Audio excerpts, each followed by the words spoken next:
Olá, sejam bem-vindas a mais um podcast Deus Ouve Elas. Eu sou Jéssica Machado. Luana Carvalho. Losane Winter. Cat Lopes. Sejam muito bem-vindas. O nosso primeiro episódio, quando a gente começou a temporada, foi o Era Uma Vez. E, enfim, a gente chegou no Felizes para Sempre. Só que com um ponto de interrogação, né? Então vamos ver o que será isso, né? Espelho, espelho meu. Acho que quando a gente começou essa temporada sobre autoestima, a gente não pensou que ia percorrer todos esses caminhos e falar tudo que a gente falou, porque acho que 90% das pautas que a gente fez, a gente não seguiu elas, porém a gente aprendeu muito mais. Nossa, E se aprofundou muito mais. Elas foram só uma base. É porque, na verdade, a gente foi pelas entrelinhas. Sim. E a gente acabou aprofundando mais do que acho que a gente imaginou que ia aprofundar. E dentro, né, de tudo isso, a gente entra nesse quesito, né, do Felizes para Sempre, no qual a temática vai ser mais sobre a positividade tóxica, né, um termo aí mais recente, mas que também está ali no meio, principalmente eu acho que da comparação, né, quando você pega e se compara com o outro e quer colocar a máscara de estou feliz, sendo que muitas vezes a gente não tá. E o que seria para vocês essa positividade tóxica? Eu acho que é viver numa ilusão, assim, né? De. Eu ia falar, é o oposto da negatividade. Sério, Lana? Ai, a gente fala que às vezes eu não penso pra falar. Porque é o outro extremo do que às vezes a gente tá acostumado, né? Ou até do que a gente já falou aqui. Tipo, às vezes a gente foca muito nas lutas, nas dificuldades, no que a gente não tem, o que não estamos felizes na nossa vida, para ir para um lado de que está tudo sempre muito bom. E eu acho que isso muitas vezes é sincero até. Às vezes nós queremos ser pessoas positivas, pessoas gratas. Só que eu não sei se eu que fiz a pauta e eu não sei o que é o próximo aqui. Não sei se eu já vou estar entrando nisso. Mas isso gera uma cobrança absurda de nós mesmas, né? Tipo, eu tenho que estar sempre bem. E eu acho que quando a gente tenta não se permitir enxergar as coisas ruins, a gente não aprende, porque assim como a Malu falou no último episódio, né? As dificuldades nos trazem muitos ensinamentos e nos fazem crescer. Então, eu acho que eu já fui um pouco além do que era esse início rápido, mas enfim, é mais ou menos isso. É interessante, porque a maior parte, às vezes, quando você pergunta para o ser humano, de uma maneira geral, o que ele quer da vida, grande parte responde: eu quero ser feliz. E se a gente for investigar isso e delongar a conversa, ela vai dizer para você qual é essa conceituação de feliz, do que é ser feliz. E muitas vezes ela está relacionada a você não ter problemas, não ter dificuldades, você não sofrer de maneira alguma. Então, essa coisa de todos te amam, e você ama todos, enfim, sem considerar aquilo que é peculiar à vida, que são os embates, que são os desafios diários, né, na nossa jornada. E quando se fala do Feliz para Sempre, a gente volta nessa ideia romantizada que acaba dando para a gente, pelo menos para mim, né, uma noção dessa ideia romantizada que foi criada ao longo dos anos, inclusive que é essa coisa dos contos de fada. De vida perfeita, sem sofrimento, só sorriso. Ou seja, que a coisa está ali, mas que, no final, o que se busca é ser feliz para sempre. E, enfim, né, eu vi uma série há um tempo atrás que tratava exatamente disso, de que a única coisa que ela buscava era ser feliz, e o feliz para sempre. E daí a gente sabe que isso não existe. Não existe, porque no momento que a gente está, humanamente falando, tá? Quando a gente mede as circunstâncias da vida, tem circunstâncias que me trazem alegria e tem outras que me deixam super para baixo. Seja algo relacionado a mim ou seja relacionado a alguém que eu amo. Isso vai me afetar. Então, quando essa coisa de ser feliz para sempre, a desconsideração do todo que isso acaba estabelecendo. Porque você desconsidera tanto a você quanto ao outro em termos de realidade prática. Eu acho que a gente fica muito no âmbito da expectativa e não vive o presente, não vive a realidade, e daí a gente fica com aquela coisa de que eu nunca sou feliz, né? Porque superar ou atingir a expectativa que foi criada, às vezes chega a ser até utópica. E daí você tocou num ponto, por exemplo, que eu tenho que entender que a expectativa é minha. Isso. Se a expectativa é minha, o outro não tem nada a ver com isso. Ele não é responsável por correspondê-la, porque muitas vezes a minha expectativa é distorcida, baseada, de repente, na referência que eu uso para estabelecer essa expectativa. Eu não estou dizendo assim que a gente não deve desejar o melhor, não deve buscar o melhor, não deve buscar aperfeiçoar-se, mas eu bato de novo nesse ponto. Como que eu conceituo essas coisas? Como que eu vejo essas coisas? À luz, de fato, nessas expectativas, no sentido de poder torná-la real. Por que eu digo isso? Porque quando Deus declarou e disse, haja luz, houve luz. Por quê? Porque era uma realidade real, né? Uma redundância, mas é uma realidade verdadeira. Não era algo baseado em alguma fantasia ou alguma informação que, de repente, encontrou guarida no meu coração por eu realmente querer muito que isso fosse verdade. Então, eu até coloquei uma frase aqui que pode parecer um pouco radical, mas dentro desse todos querem ser felizes. Eu também quero ser feliz. Você quer ser feliz? Eu quero. Todo mundo quer, não há mal nisso. Estou na fila.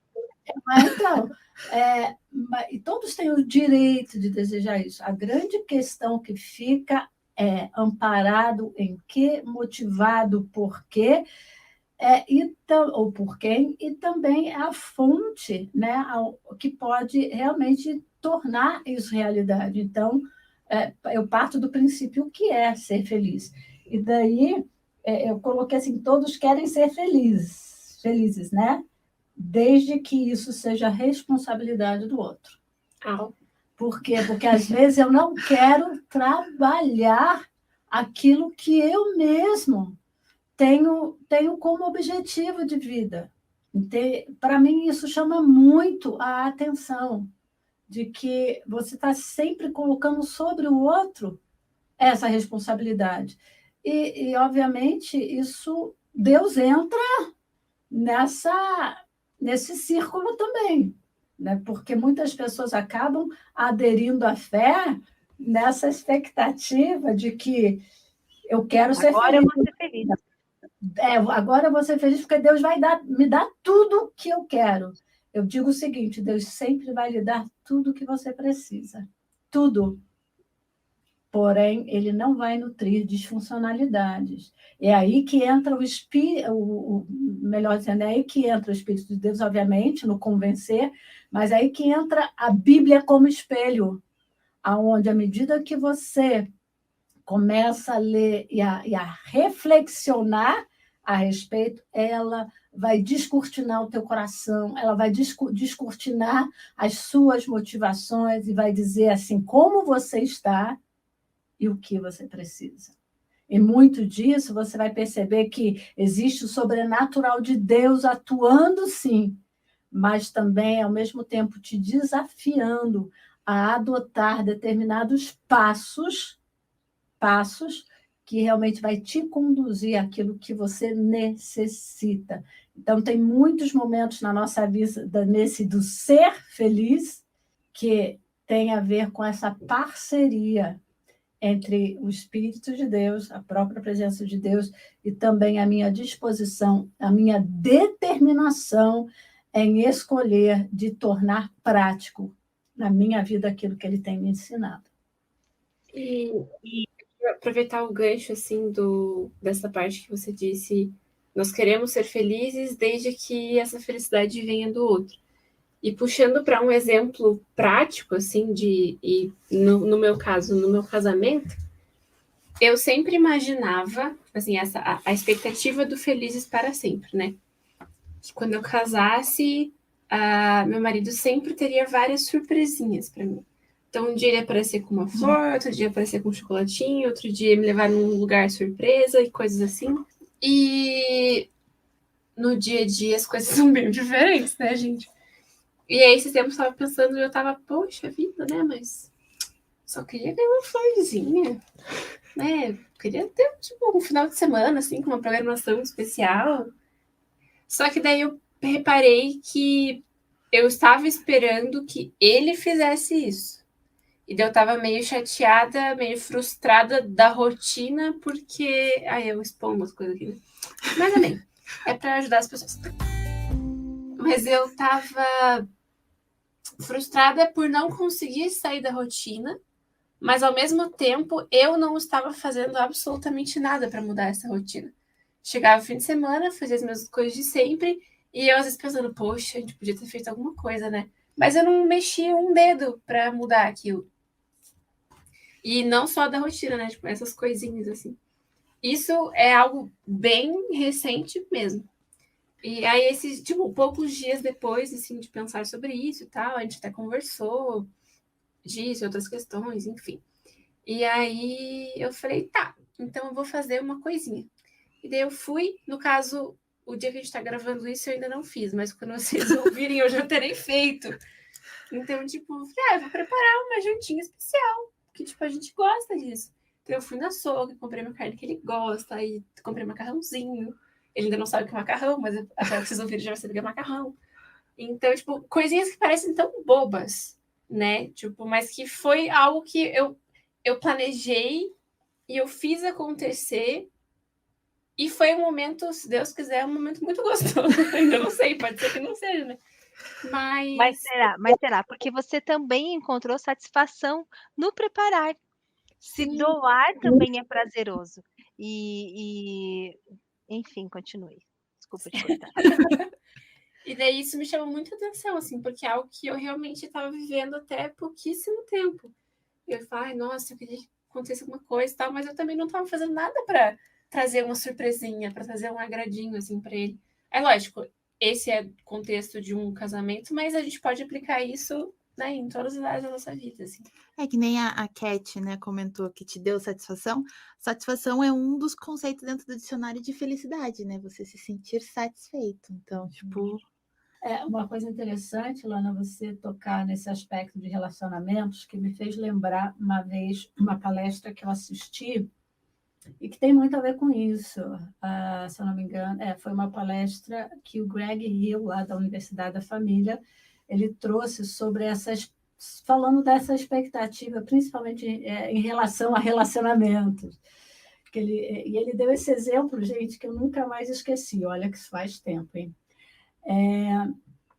Que ele falou assim, imagine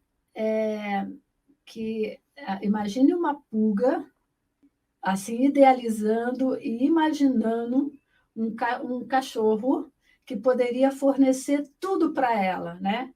Casa, abrigo, comida, enfim, assim, um cachorro que pudesse oferecer a ela a vida que ela desejou o tempo inteiro.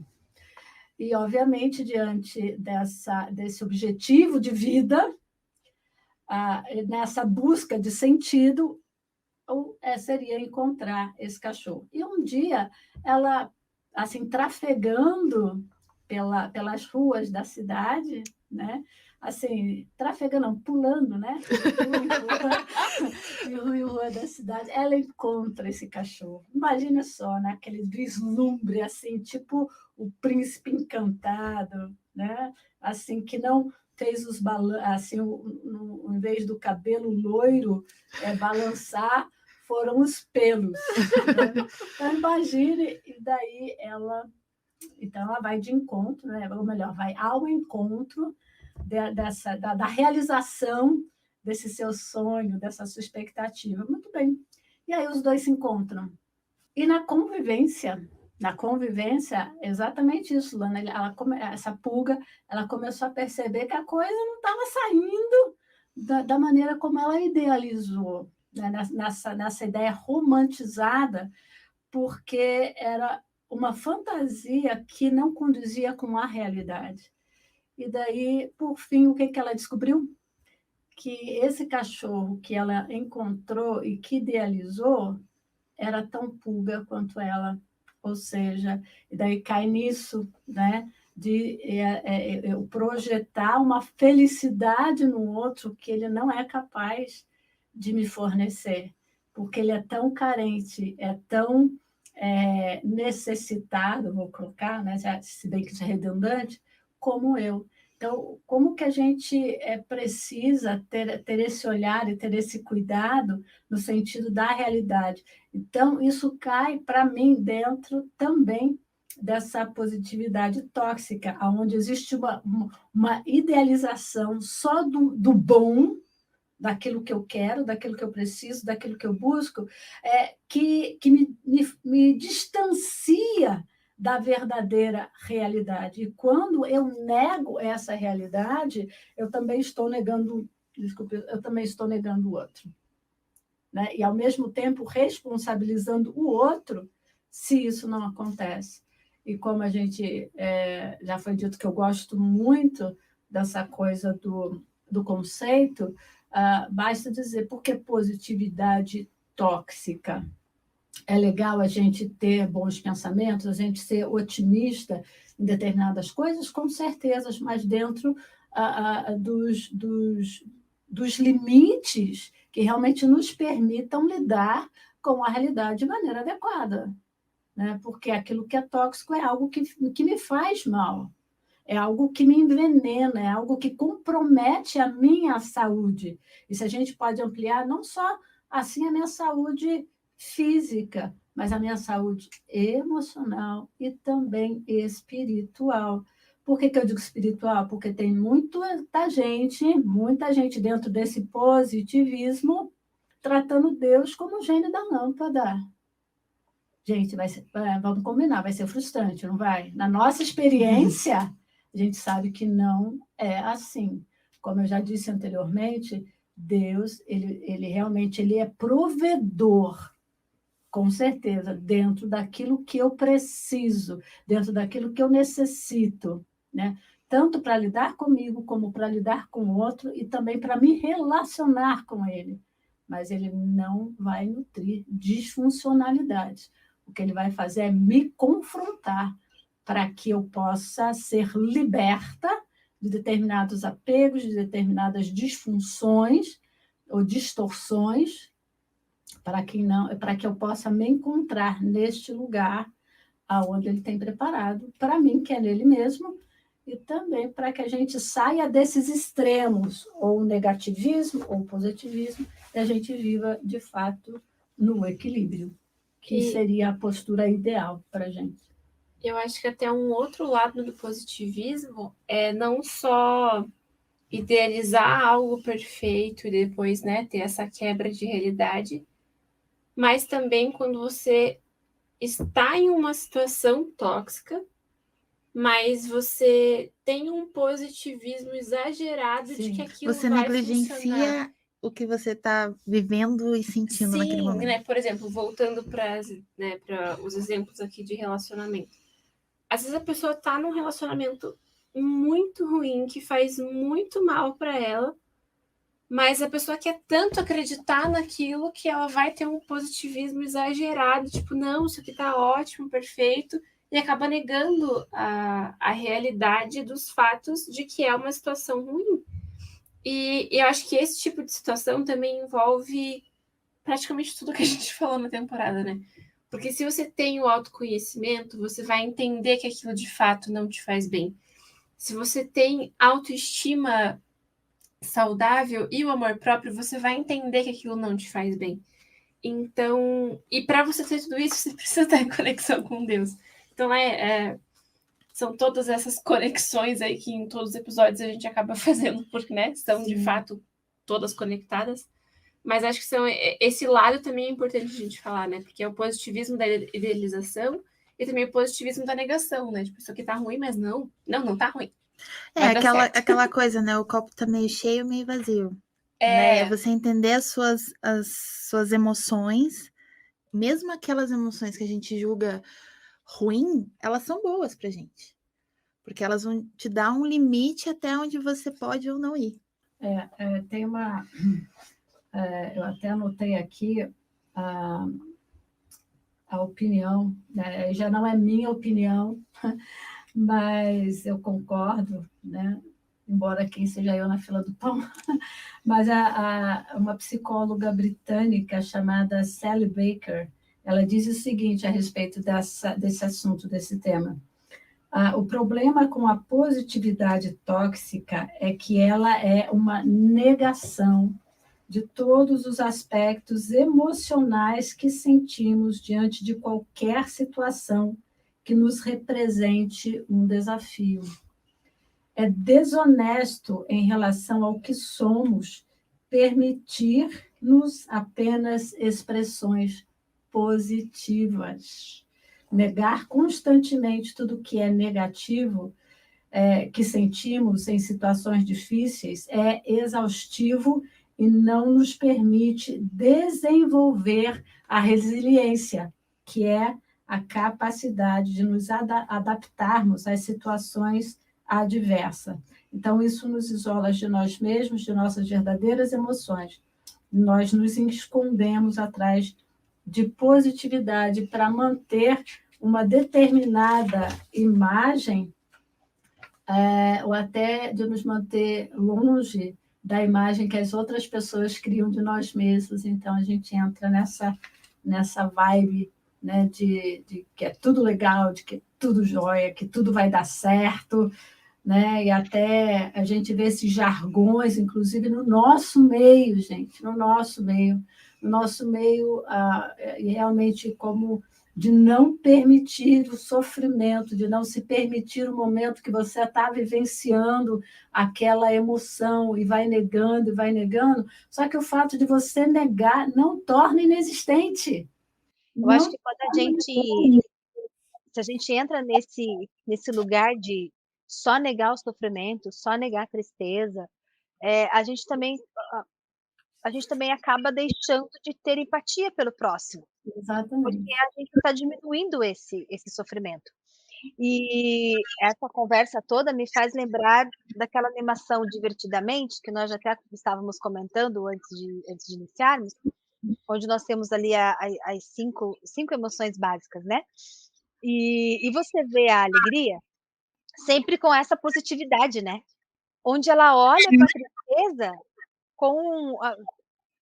até deixando de ter empatia por ela, porque você não pode ocupar esse espaço aqui, porque a Riley ela tem que ser feliz, ela tem que ser uma criança feliz, tudo precisa dar de boa na vida dela, essas são as emoções base dela, e ela fica, e a alegria ela tem essa preocupação exagerada em a vida da Riley ser perfeita, que ela nega os outros sentimentos.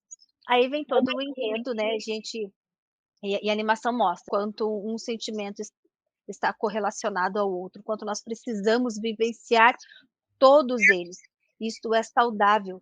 E Deus nos criou dessa forma, né? Não é pecado eu estar triste por alguma coisa, não é pecado eu sofrer pelo luto, né? É muito comum a gente escutar isso no nosso meio cristão. A nossa esperança é que ele está com Cristo, que agora ele está num lugar melhor, alegre, por que você está chorando? Né? É como se fosse assim, gente, mas eu amava a pessoa, ela vai me fazer falta. E são sentimentos que a gente vai lidar no decorrer da nossa vida, só um exemplo, né? Então, acho que, de fato, a gente tem que tomar muito, muito cuidado com essa negação, até quando nós olhamos para Deus, que a gente tem essa visão de que Deus resolve tudo, então eu não tenho mais angústias, eu não tenho mais problemas, eu não tenho mais preocupações, porque tudo eu levo aos pés de Cristo, tudo eu levo à cruz, Jesus levou todas as nossas dores, então, assim, você não é crente, então por que você passa por isso?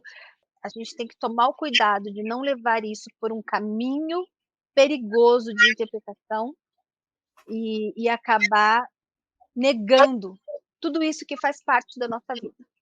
E se você olha a Bíblia, de Gênesis a Apocalipse, você vai encontrar todos esses sentimentos em todos os personagens bíblicos. Inclusive em Jesus, né? Quando ele está ali no jardim do Getsemane, deixa os discípulos e sai para chorar, buscar ali o colo do Pai, o colo de Deus. É interessante você tocar nesse divertidamente, porque foi algo que me ocorreu também, essa questão da alegria, e cabe muito bem aqui nesse exemplo de afastar em todo o tempo, né? De afastar em todo o tempo a tristeza, porque, basicamente, apesar das outras bases ali, a gente tem essas duas se degradando ali, porque ela acha que tem que ser isso, tem que ser isso, tem que ser isso todo o tempo. Mas quão precioso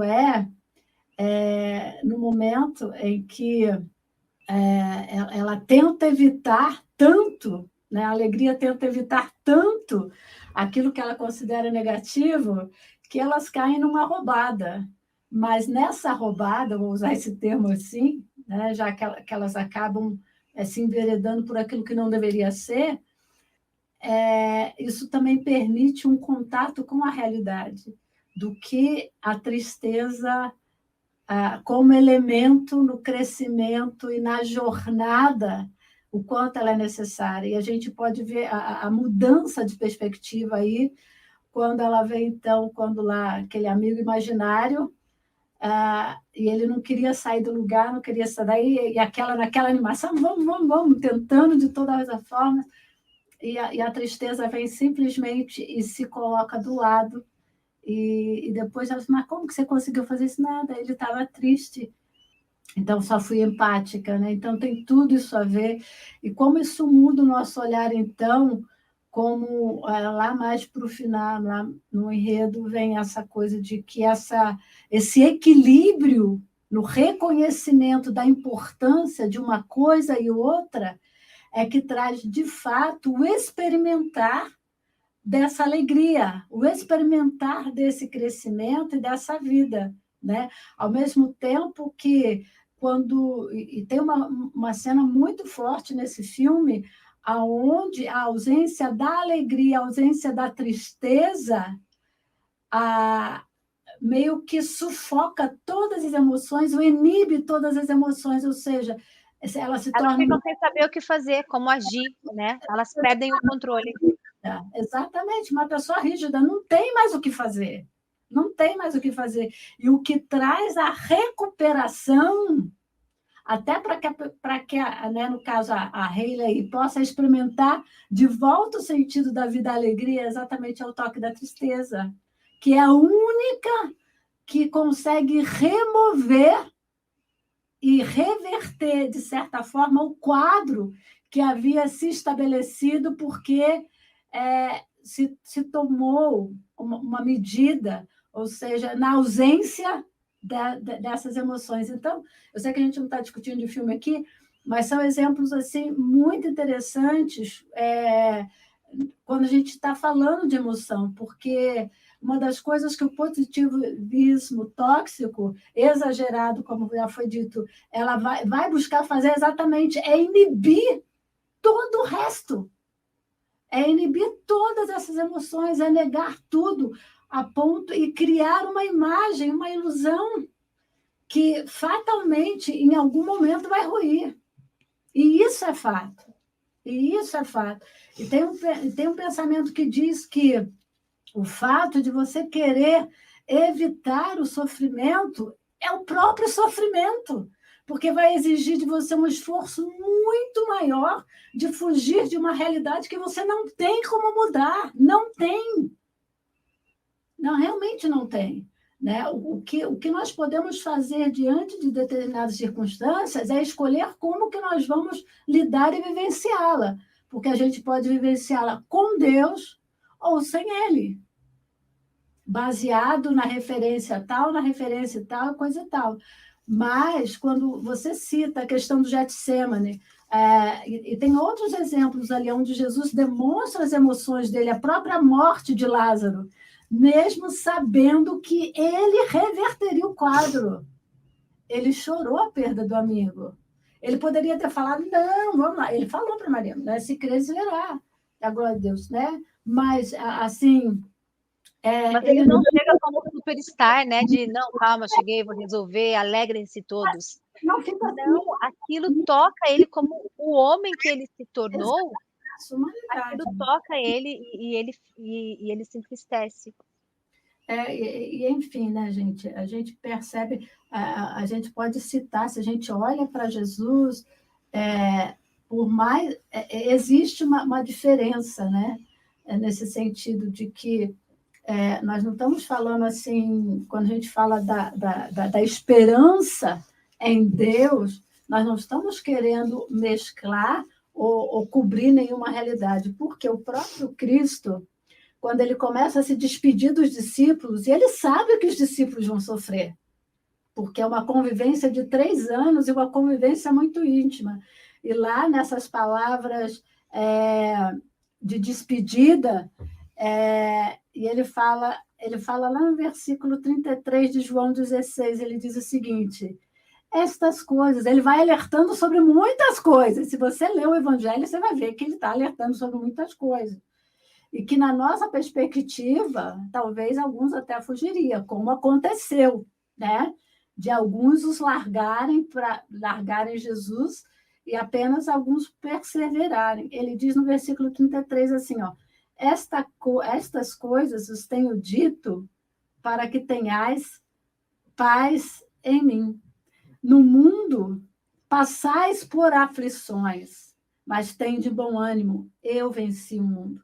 Então, você vê assim que ele não se coloca como um super-herói, nesse sentido, né? Tipo, eu não sinto nada, não vejo nada, tá tudo nice, tá tudo numa boa. Não, ele fala assim, realmente, a realidade é essa, mas é esse aspecto de você ter paz a despeito dos desafios e das situações que você está enfrentando. Então, uma das coisas fabulosas na Bíblia é que não há essa coisa de cobrir a realidade. Realmente é a vida como ela é, mas ele está aqui trazendo uma resposta aos nossos principais questionamentos, né? E que não é criando imagens, e dentro disso é algo muito perigoso, porque a gente pode fazer dessa positividade extrema um ídolo na nossa vida. E daí você vê a toxicidade, o grau de toxicidade dela, aonde você se torna o seu próprio Deus e ele é o provedor e o gerador de manter você nesse nível, nessa situação, o tempo todo. O tempo todo, algo que realmente te descaracteriza enquanto ser, que te descaracteriza enquanto humanidade a ser expressa. Por quê? Porque é na tua humanidade que Deus decidiu e escolheu se manifestar. Ou seja, no mundo, vocês vão ter aflição, mas tem de bom ânimo. Eu venci. Então, quando a gente vivencia essas questões, não é negando aquilo que nós somos, mas é expressando aquilo que nós somos em Deus e aquilo que nós temos nele, que é esperança. Eu acho que muito disso também que a Lô falou é tipo da gente conseguir lidar com nossas emoções, sabendo que nem tudo que é positivo é benéfico, nem tudo que é negativo aos nossos olhos é maléfico para a nossa vida, né? Porque se eu não sentir dor ao pegar uma panela quente, eu não vou tirar minha mão antes de me queimar, eu vou acabar me queimando. Então ela vem muitas vezes para nos ajudar realmente a nos mantermos, né? Tipo assim, é que nem matemática, né, gente? Eu sou de humanas, então não sou muito fã. Mas todo mundo sabe, né, que negativo com negativo dá positivo. Então, tipo, nada é simples nessa vida. Então, tipo, elas têm que manter um equilíbrio. E como a gente mencionou também do filme do Divertidamente, a alegria, ela só percebe que os momentos alegres que a Hayley teve foi antecedido de muita tristeza. Então, ela não existiria se a tristeza não tivesse ali antes. Eu acho que como a gente vem comentando em todos os episódios e comentou no episódio passado, nós somos seres complexos, né? Aqui a gente não tá dando fórmula nenhuma, porque a gente também não sabe como lidar com essas situações, mas realmente estamos tentando entender a melhor forma de levar e compreender essas situações, né? Eu acho que a alegria, ela é um lugar que ela abre uma porta de fuga muito grande. Você pode tentar buscar essa felicidade, buscar essa alegria em diversos lugares, né? Então, se você está triste, ou está passando por algum momento que isso não está te causando um bom sentimento, você vai querer correr atrás disso. Então, ou você vai para uma bebida, você vai para a balada, enfim, você vai buscar meios que te tirem disso. Enquanto a tristeza, você precisa encarar, você precisa sentar, você precisa refletir, você precisa saber o que está acontecendo. E isso é algo que essa geração, enfim, esse momento do mundo, né, tem acontecido bastante. A gente não se encara, a gente não se olha no espelho, a gente foge desse autoconhecimento. E a alegria, ela parece ser esse lugar de refúgio. O quanto, na verdade, a gente só está fugindo de nós mesmos, não estamos nos resolvendo, não estamos buscando nos conhecer e não percebemos o quanto nós estamos cavando cada vez mais fundo o poço. Porque vai chegar um momento que até nos lugares que você entra para essa fuga, não vai mais saciar. E quando você vai cair em si, você já está fundo demais, já está numa tristeza, numa tristeza profunda demais. E então a gente precisa tomar muito cuidado com isso, porque esse excesso de positividade pode nos levar para esse caminho totalmente tortuoso. E na hora que a gente cair em si, a gente vai se ver totalmente perdido e vamos nos machucar muito. Se a gente pega os próprios contos de fada, né, como o nome aí, Felizes para Sempre, o antes do Felizes para Sempre é um perrengue na vida de todas as princesas, né? E daí tem o Felizes, que é só aquele estado momentâneo do final da história, e o para sempre que a gente não sabe o que aconteceu. A gente não sabe se realmente foi feliz. Provavelmente não, foi só um perrengue, mais perrengues com momentos de felicidade. Por aí?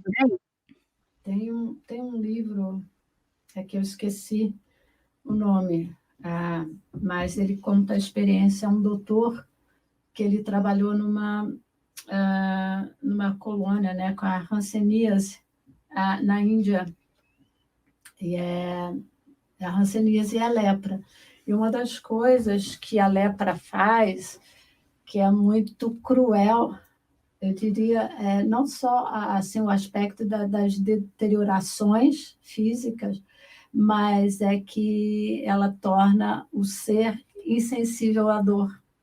E dentro disso, né, como que essa positividade pode nos machucar? Eu acredito que entra bem nesse aspecto, onde a gente perde a sensibilidade da dor.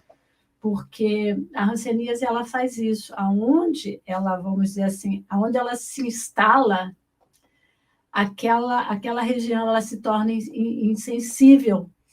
Então, qualquer batida, a pessoa com isso, por exemplo, se é na mão, no dedo, no pé, na perna, aonde ela bate, pode ser coisas assim bem que danificam, que prejudicam bastante, né? Por exemplo, uma pedra cair num dedo, uma pedra cair no pé. E se esse pé estiver comprometido, ele não vai sentir a dor. Porque a gente é assim, né? Se um dedinho tem, até papel corta. Papel corta, gente. E dói? E dói, né? Imagine, e você, quando você, até mesmo a questão do fogo, quando você sente aquele calor e te incomoda, o que você faz? Imediatamente você recua. Agora, se você não tiver essa sensibilidade, o que vai acontecer com você? Você vai perder dedo, você vai perder pé, Isso é uma analogia, tá, gente? Você vai se deteriorar por conta dessa insensibilidade. E nessa analogia aqui, você vê o quanto essa positividade exagerada que te torna insensível à realidade por conta de adotar uma negação também, né, exacerbada, o quanto ela pode te deteriorar enquanto ser e você nem perceber, porque o importante para você será aquela imagem criada. Então, isso fica também como um alerta para a gente, de que o lugar que a gente, pelo menos que eu entendo, ideal e para ser buscado, realmente é o equilíbrio.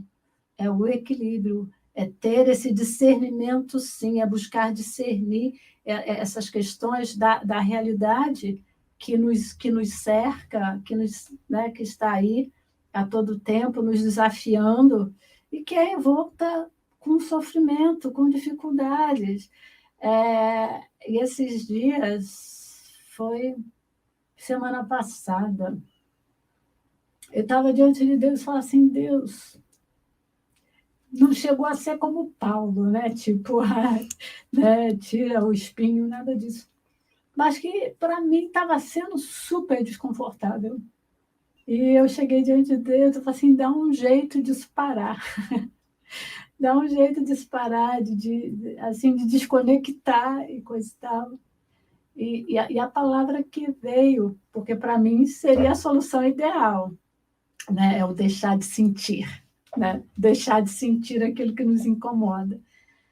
E simplesmente uma voz que veio ao meu coração, eu digo isso como, assim, mas isso seria me negar. Cara, foi algo assim que veio de uma maneira, eu falei assim, Deus, então tá, então me dá graça, porque eu não quero te negar, eu não quero deixar de te sentir, eu quero prosseguir realmente em te conhecer e experimentar realmente o Deus que o Senhor é, acima de qualquer coisa. Então, me dá graça para entender, me dá graça para prosseguir. Né? E muitas vezes a gente chega diante de Deus exatamente com essa fala, com essa petição, faz parar, elimina, enquanto eu acredito que ele está nos propiciando uma oportunidade para crescer e vivenciar mais dele, da graça dele, que é superior àquilo que a gente está vivenciando, né? Como a gente disse anteriormente lá, de que realmente é esse renovar do Senhor no nosso dia a dia. É o ponto de vista de Deus, né, Lô? A Isso. gente, na nossa limitação, enxergamos a poucos metros à frente né, daquilo que está ao nosso redor, daquilo que nos cerca. Enquanto Deus, ele vê o todo, tanto presente, passado e futuro. E nos rendermos a esse ponto de vista de Deus e entregarmos a Ele a direção da nossa vida. É um grande desafio, porque a gente quer ter o controle de todas as coisas, mas a gente tem aprendido aqui na nossa conversa que a gente não consegue ter o controle sem Ele estar na direção. A gente não consegue administrar nada, nem inclusive as nossas emoções. Então, o quanto não importa para que lado a gente olhe, não importa para que lado a gente busque, tudo vai refletir para Deus, porque foi Ele que nos criou, foi Ele que nos fez, e Ele nos fez a imagem e semelhança dele, e como Deus, obviamente, se conhece, né? Tem total autoconhecimento, então ele com certeza se revela a nós e ao se revelar a nós, ele mostra o caminho, mostra a direção, nos segura pela mão, e porque assim como disse, né, como a Lu citou, o texto bíblico, vocês terei aflições, mas eu estarei com vocês em todo momento, então nós nunca estaremos sós. Eu acho que esse é o podcast do choro. O Felizes para Sempre, que metade das pessoas choraram. Né? Logicamente, vocês não estão nos vendo, mas eu tô quieta uns 20 minutos, porque eu tô só literalmente chorando. Eu acho que disso, assim, de negar a dor. A gente falando disso agora, eu montei parte da pauta e tal. E até então eu tava achando que eu não tava fazendo isso, assim. Abrindo algo bem pessoal, assim, mas Deus tá me incomodando pra falar. A minha avó faleceu há pouco tempo. De quando a gente tá gravando, um pouco mais de um mês. Então vai dar 2 meses até vocês ouvirem. E ela já era bem idosinha, ela faleceu com quase 97, faltando uma semana para fazer 97 anos. E eu percebi depois, assim, que eu não estava conseguindo ver ela muito, conseguindo não. Eu não estava indo tanto, porque eu não queria aceitar o fato de que logo eu poderia perder ela. Ela não tinha nenhuma doença específica, ela tava, 97 anos quase, então ela tava fraquinha mesmo. E eu tava tentando não lidar com a com a breve perda. E quando ela faleceu, foi exatamente o exemplo que a Cat usou, sabe? Cara, eu nunca conheci uma mulher tão de Deus como ela, assim. Então, a paz de que ela tá com Jesus, ela viveu uma vida incrível, eu tenho, assim, né? Todos nós temos. E justamente por isso eu não tava me vendo no direito de chorar. Porque aparentemente não faria sentido. Obrigada, ela com um lencinho pra mim. Aparentemente não fazia sentido eu chorar tanto e sofrer tanto porque ela tá bem. E eu acho que essas duas questões diferentes dentro desse meu relacionamento com a minha avó, assim. O negar que em breve ela partiria me fez não viver alguns últimos momentos que eu sei que eu poderia ter vivido com ela. Eu não me deixar sofrer o luto fez com que eu estivesse sofrendo muito mais agora, porque eu tô no meu limite, sabe? Então, você, nossa querida ouvinte, por favor, não fique triste com esse episódio. Mas, né, que a gente possa ir aprendendo com as experiências de cada um. É bem isso, Nana. Quando as pessoas tentam forçar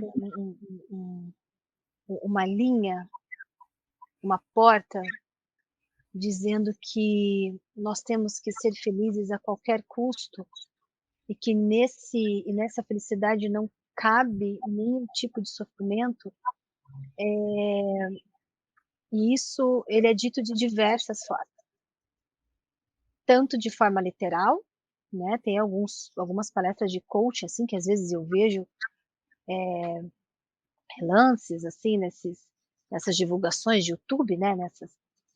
Nesses patrocinados assim, vem e me choco com algumas coisas que eu escuto. Como também é dito em cima do púlpito, como também é dito às vezes pela nossa família ou por aquela pessoa que a gente espera um apoio. Existe uma cobrança da gente estar sempre bem, existe uma cobrança de que nós, por sermos cristãos, nós levamos a mensagem do Evangelho, nós levamos Jesus, e Jesus é vida abundância, é alegria, e isso nos leva a esse lugar de não nos permitirmos viver a plenitude da nossa vida, sendo que vida plena é passarmos por tudo, por todas essas emoções, por toda essa roda gigante ou montanha russa, né, que às vezes a gente brinca. Isso é a vida plena. Enquanto as pessoas pregam, dizem que a vida plena, as redes sociais, né, porque você só vê, ninguém expõe suas fraquezas, ninguém expõe os seus problemas.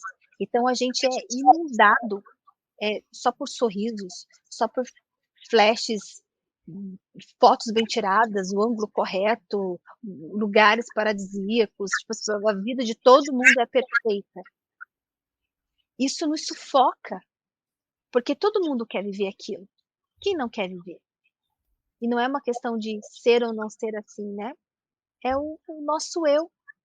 E nesse autoconhecimento, a gente descobre isso, que Deus nos fez assim.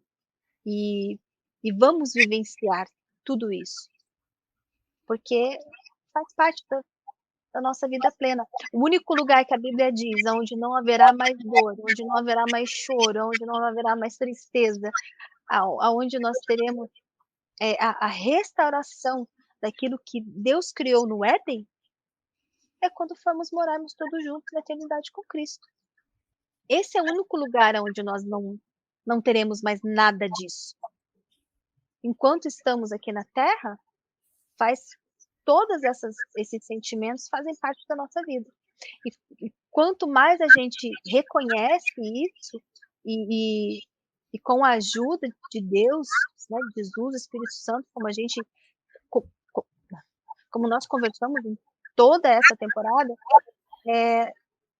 a gente acessa a um alto refúgio, né, que é os braços de Deus, o Altíssimo, aonde de estarmos com o Senhor, a gente consegue citar Salmos, né, 23, que o Senhor é o meu bom pastor e não preciso de mais nada, porque tudo eu encontro nele, todas as respostas estão nele, todo o meu suprimento está nele, toda a minha provisão está nele, e não nele como gênio de lâmpada que eu peço 3 desejos ou desejos infinitos e isso acontece, mas porque ele me dá direcionamento, força, restauração, para que eu continue na minha caminhada, até nos encontrarmos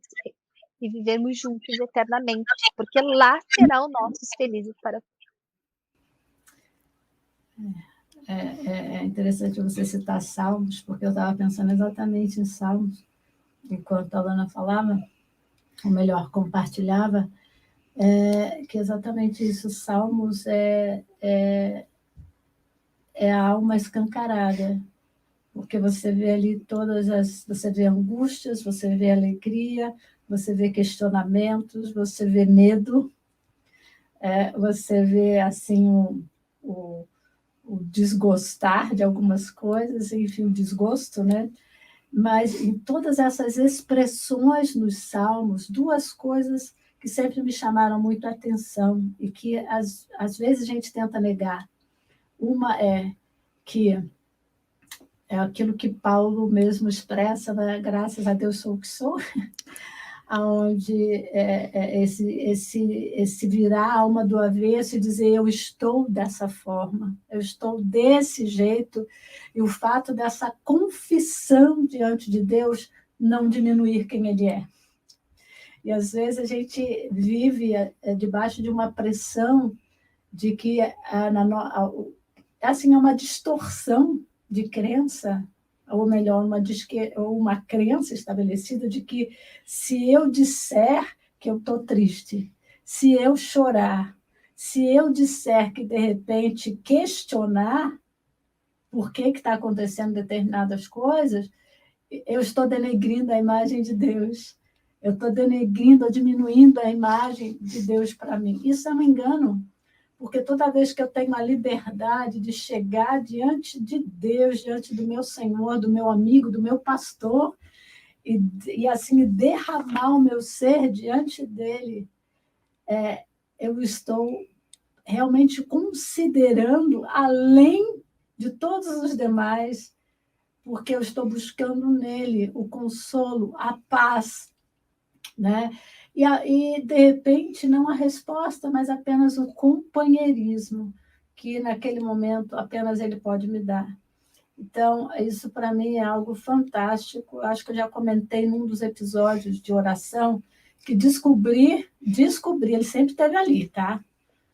Sempre esteve ali desde sempre. Mas quando eu descobri o Getsemane na Bíblia, para mim foi libertador. Eu posso, assim, foi tão libertador que foi um marco, é um desses altares que na minha jornada foi erigido, e eu volto para lá sempre que vem algumas palavras ou algumas cobranças que, inclusive, não são bíblicas. Né? De que eu não deveria estar me manifestando dessa forma, ou seja, demonstrando a minha fraqueza. Porque para alguns chorar é fraqueza, para outros amar é fraqueza, acaba sendo o nosso ponto fraco, e tantas outras coisas que acabam sendo lançadas sobre a nossa pessoa que nós não temos condições de suportar. Não temos condições de suportar, a não ser com a companhia de Deus, ou de rejeitar determinadas coisas que vêm se são lançadas sobre nós, né? E uma delas é esse investimento recorrente dentro de determinados meios no positivismo exagerado, e, infelizmente, mesmo dentro do meio eclesiástico cristão que a gente vive, é que a gente tem que se tornar super-humanos quando nós não somos. Gente, nem Cristo exigiu isso de nós. Se a gente pode perceber, Jesus, apesar de ser Deus, ele manifestou a sua humanidade de uma maneira tremenda, me dando assim um exemplo, já que ele é o meu exemplo maior, no sentido de que realmente há momentos que eu vou sentir o que eu estiver sentindo. Contudo, a despeito disso, eu posso trazer Deus de uma maneira muito especial, viver Deus naquele momento de uma maneira inusitada, sem que ele deixe de ser Deus para mim. E o Getsemane, para mim, assim, é o ápice, né, de toda essa liberdade, melhor dizendo, de toda a liberdade que eu sinto de poder chegar diante dele e dizer, olha, realmente eu não estou bem, isso me machuca demais. Apesar de ser uma situação como a questão da morte, ser uma situação recorrente, e que nós lidamos com ela todos os dias, a todo momento, com pessoas próximas, com pessoas distantes, mas a gente está sabendo, né? Pessoas que a gente nem tem nada a ver, por exemplo, com um determinado ídolo de cinema, disso, daquilo, falece, a gente fica chocado, né? Quem é fã, e sente como se fosse, enfim. Então, a gente percebe isso, né? Que em face dessas situações é algo que a gente vai enfrentar, algo de errado nisso, de jeito e maneira. Faz parte da nossa humanidade. Mas o mais importante nesse reconhecimento que a gente faz é que realmente que a gente tem a opção e a gente tem o privilégio, eu diria, de não passar por isso sozinho. Porque por mais que pessoas estejam ao nosso lado, tem um que pode estar em nós. Não apenas do lado, mas em nós. E isso nos dá essa segurança de poder vivenciar o nosso momento de uma maneira adequada e apropriada, que também entra nessa questão que a própria Cat citou, de que é a questão da vida plena, porque a vida plena em Deus não é ausência de dificuldades, não é ausência de tristeza, de sofrimento, de embates, mas é essa certeza de que realmente nele a gente pode vencer e vivenciar esse tempo de uma maneira assim estrondosa e maravilhosa, eu diria, apesar da dor, por conta da companhia dele conosco. E assim, algo que me ocorre é sobre João 15, 11, o quanto a gente precisa considerar essa coisa de estar na videira, de eu ser o ramo, de eu ser a videira, e que o que eu vou manifestar é a vida da videira, né, nos frutos que eu produzi. E isso é muito, traz assim, um alento muito grande nesse sentido de que às vezes a gente faz um esforço tão grande para manifestar uma coisa que a gente já tem, desde que esteja conectado, desde que esteja na videira. E o versículo 11 de João 15, assim, se eu posso recomendar, hoje, você que está me ouvindo, realmente leia João 15. A gente já citou várias passagens bíblicas, mas João 15, leia dentro dessa perspectiva também, que no versículo 11, ele vai dizer assim, que tudo aquilo que ele tinha dito em termos de permanecer na videira, de permanecer no amor de Deus, né? Permanecer no meu amor, etc. E tal, ele diz o seguinte, que ele tem-vos dito estas coisas para que a minha alegria permaneça em vós e a vossa felicidade seja completa. E se a gente for perceber qual é a alegria de Jesus Cristo, a gente vai ver que a maior alegria dele é nos ter com ele. A maior alegria de Deus, de fato, é nos ter com ele. A maior alegria de Deus é a gente o ter conosco. Então, você vê, né, que a própria oração de Jesus, lá em João 17, ele vai orar exatamente para isso, para que sejamos um. Então, a maior alegria de Jesus é conhecer o Pai, e ele partilha isso conosco, já que ele é a expressão visível do Deus invisível.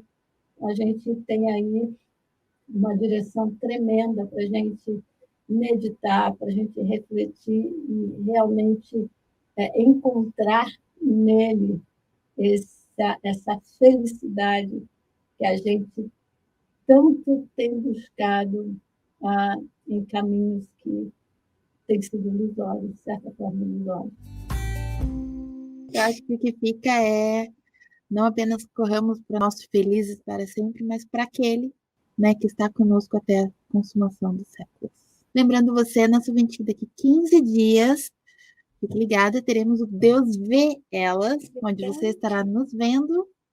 E logo depois, 15 dias depois, tem uma reunião de pauta, né? Porque você já conhece, né? Que é aí alguns recortes do que a gente fala antes das gravações. Então, baboseiros.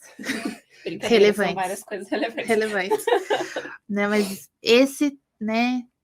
Na teoria e na prática, é o nosso último episódio de uma temporada regular, né? E nós oramos para que tenha sido edificante para você, como com certeza foi para nós. E não esqueça de nos seguir nas nossas redes sociais, Instagram, Facebook, como Pão Diário Oficial, no YouTube como Pão Diário Brasil. Acesse o nosso site pãodiario.org.br e até uma próxima temporada. Então é isso, gente, porque, né, não esquecendo, Deus ouve elas. Deus te ouve. Deus nos ouve. Tchau, tchau. Tchau. Fiquem com Deus.